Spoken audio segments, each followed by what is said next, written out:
de atos antidemocráticos, negou um pedido de livre acesso dos filhos de Jair Bolsonaro à casa na qual o ex-presidente cumpre prisão domiciliar temporária, assim chamado por ele. Lembrando que Bolsonaro voltou para sua residência em Brasília na última sexta-feira, depois de se recuperar de uma broncopneumonia e receber alta do hospital.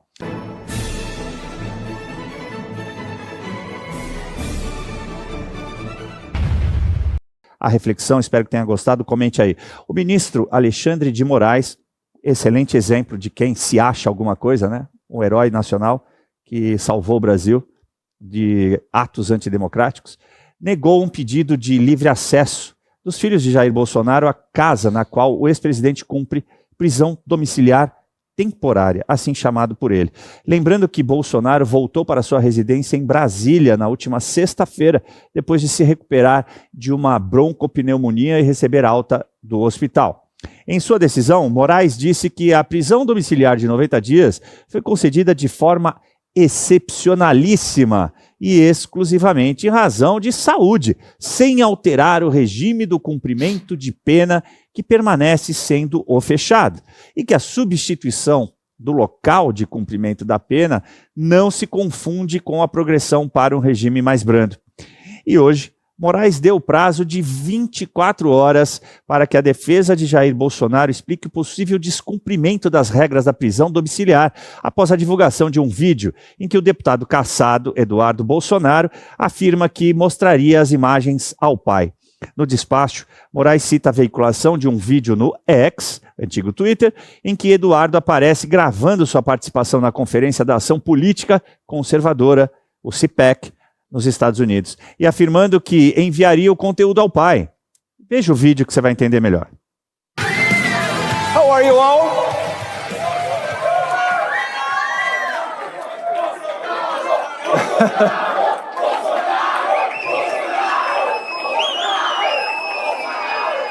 Do you know why I'm doing this video? Because I'm showing to my father, and I'm going to prove to everybody in Brazil that you cannot shut down a movement by jailing unfairly the leader of this movement, Jair Messias Bolsonaro. Thank you very much. And ladies and gentlemen, to prove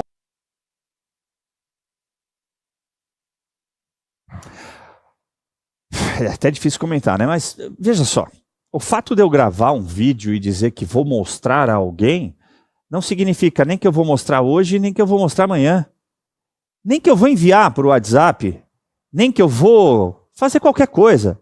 Não significa absolutamente nada. É disso que se trata. Não significa nada. Mas ainda falando em Moraes, o ministro do STF liberou a execução de multas bilionárias contra envolvidos em protestos e bloqueios de rodovias depois da vitória de Lula nas eleições de 2022. De acordo com a revista Oeste, os valores chegam a cerca de 7 bilhões de reais, com base em penalidades de 100 mil reais por hora de bloqueio, por veículo vinculado a CPF ou CNPJ. Existem casos de pessoas físicas multadas em até 147 milhões de reais, enquanto pequenas empresas receberam cobranças entre 5 e 15 milhões de reais. Bom, antes de passar a palavra para você, Maria Carla, eu preciso dizer o seguinte, ó. Há uma vedação no artigo 5º, inciso 47 da Constituição Federal, de que não existirá, ou seja, a vedação é para que não exista uma punição, uma condenação de banimento de nenhum ser humano que viva no Brasil, nenhum brasileiro. Só que na prática, quando você impinge contra uma pessoa física, ou mesmo um CNPJ, uma multa de 147 milhões, você está condenando essa pessoa a nunca mais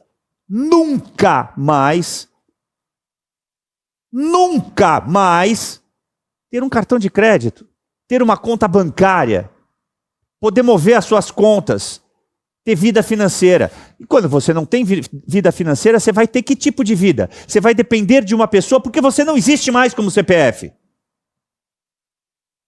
Acho que vocês entenderam, né? Estou dizendo que o artigo 5º, uma cláusula pétrea de direitos, que garante direitos, ou deveria garantir direitos e garantias fundamentais para o cidadão.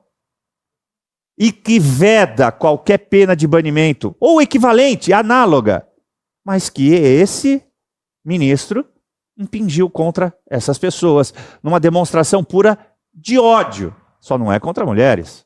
Pode ter mulheres donas de caminhão, pode ter mulheres caminhoneiras. E aí, ele vai ser punido em virtude disso? É claro que não. Agora, para passar realmente a palavra, Maria, tem um filósofo alemão chamado Karl Liebenstein, que esteve no Brasil na década de 30, né? Onde existiu um tribunal de exceção, chamado Tribunal de Segurança Nacional, que foi colocado em prática por Getúlio Vargas, na ditadura Vargas, depois do golpe do Estado Novo, e que vigorou ali de 1936 até 1945, quando acaba a Segunda Guerra Mundial. E que só punia opositores políticos, os integralistas, que na prática, naquela época, eram considerados extrema-direita, né? Mas era a única direita que existia, como agora a única direita que existe são os bolsonaristas, a qual eu também me vinculo. Sou de direita, sou bolsonarista, deixando extremamente claro. E esse Karl Liebenstein, ele desenvolveu um termo, né? Não sei se uma analogia, mas dentro do estudo dele, uma tese dizendo que o Brasil não vivia o fascismo propriamente dito, mas que o que existia ali era uma democracia militante. E cientistas políticos, outros tipos de cientistas, juristas, têm classificado, e eu me incluo, o que faz o Alexandre de Moraes com essa democracia militante. Uma democracia que tenta se proteger impingindo contra outras pessoas, opositores políticos, a perda de direitos e garantias fundamentais. E eu gostaria de ouvir de você. É possível uma pessoa que receba uma multa de 147 milhões viver num país capitalista? Nem um pouco. E aqui eu quero dizer que eu me solidarizo muito com os nossos caminhoneiros. Eles já têm uma vida muito dura vivendo nesse Brasil com a qualidade de infraestrutura que a gente tem. Essas pessoas cruzam o Brasil de cabo a rabo, de cima para baixo, enfrentando estradas de super má qualidade, riscos de segurança, riscos de roubos de mercadoria, ou seja, o dia a dia deles já é complexo. Se você está nos assistindo agora, eu convido vocês a darem um Google, Custo Brasil. Hoje saiu um dado que eu fiquei assim, pasma. Do orçamento federal, apenas 2% é usado para infraestrutura. E veja, aqui eu estou falando de um orçamento trilionário e apenas 2% é usado para nossa infraestrutura.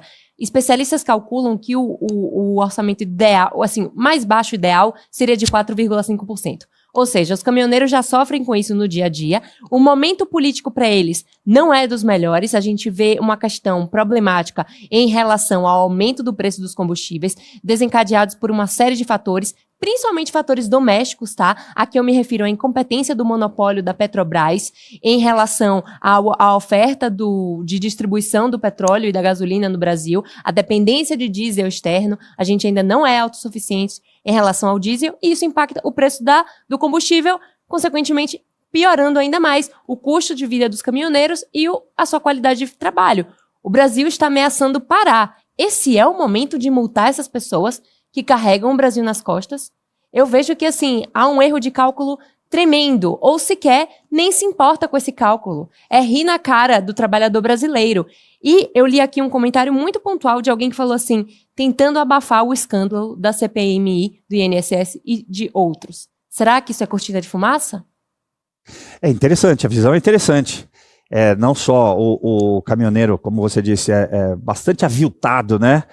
Não somente no custo Brasil, que a gente sempre fala e é difícil até de compreender, mas envolve tudo isso que você disse, mais a corrupção, mais todo o sistema funcionando. Burocracia, vocês que são do direito exatamente. Sabem como é. E agora eles têm essa multa porque se atreveram a fazer aquilo que a Constituição lhes garante, que é o direito à livre manifestação pacífica.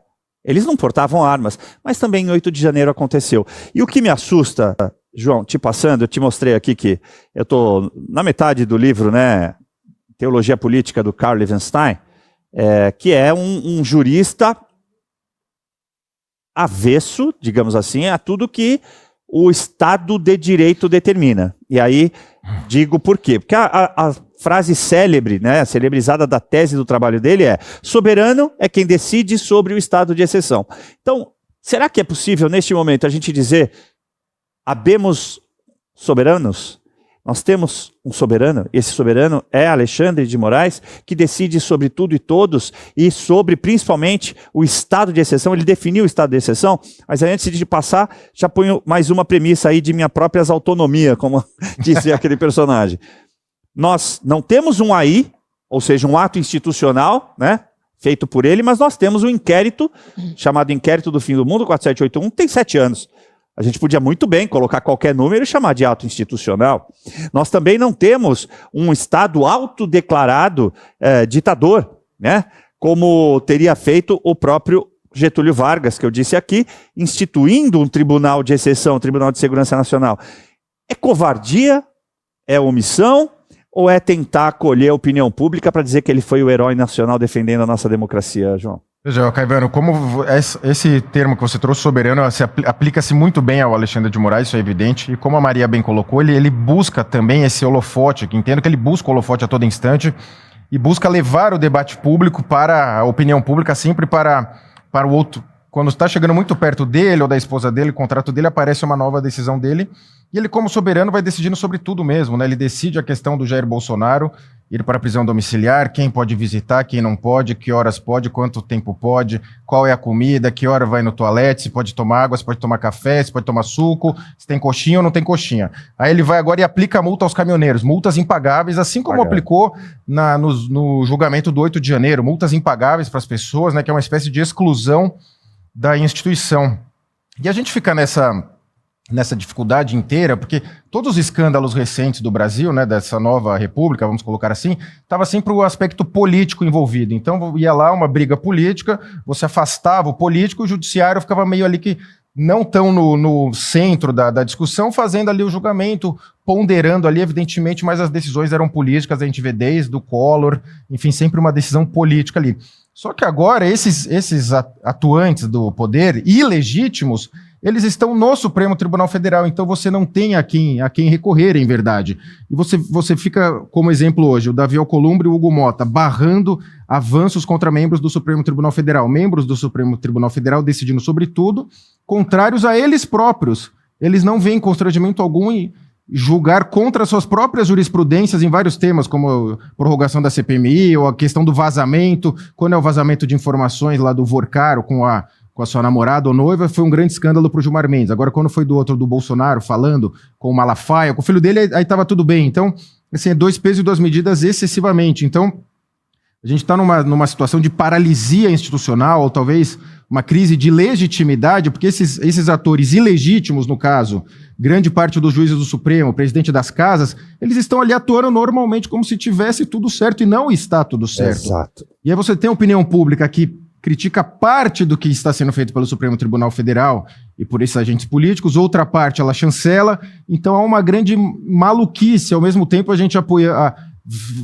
segue sendo aprovado pele da misoginia ou outras coisas, então assim, há uma grande bagunça institucional brasileira e no meio disso tudo eleições, uma corrida para eleições, então assim, não há muita perspectiva do que vai se fazer, mas assim, a questão é, o povo não está sendo representado nem pelos seus políticos efetivamente e muito menos pelo Poder Judiciário, que ainda é uma grande caixa de Pandora e essa caixa nunca foi enfrentada, talvez estamos chegando, espero que estejamos chegando num momento histórico em que se enfrente essa questão do judiciário, porque eles estão barrando investigações, como no caso do Alexandre de Moraes, contra ele próprio. A grande questão, agora o sigilo não pode, o meu contrato com a minha esposa, então eles continuam decidindo sobre eles próprios, Caivano. E falando sobre a esposa dele, né, nem ela poderia pagar essa multa, né? Primeiro porque ele dava 129 contra 147, já ia faltar dinheiro. Segundo porque ela parece só ter recebido 80 milhões. Talvez o Vorcaro pudesse aí bancar os...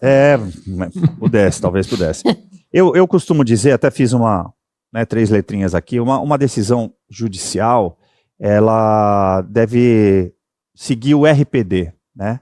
Ela deve, primeiro, antes de tudo, ser razoável. Razoável, tem que ter razoabilidade, está no ordenamento jurídico brasileiro, está nos princípios constitucionais, tem que ser proporcional. E, por fim, o D tem que ser digna. Ou seja, não pode ferir a dignidade da pessoa humana. E nesse caso, quando você aplica 147 milhões para uma pessoa que não sabe nem o que é 1 milhão, possuir 1 milhão muitas vezes, você feriu, com toda certeza, a dignidade da pessoa humana. É muito triste falar sobre tudo isso, né? Mas a gente tem que falar, é nosso dever aqui. A proposta de relatório final da CPMI do INSS, até que a Maria De Carli já tinha adiantado aqui, do relator Alfredo Gaspar, pediu indiciamento e prisão preventiva de Fábio Luiz Lula da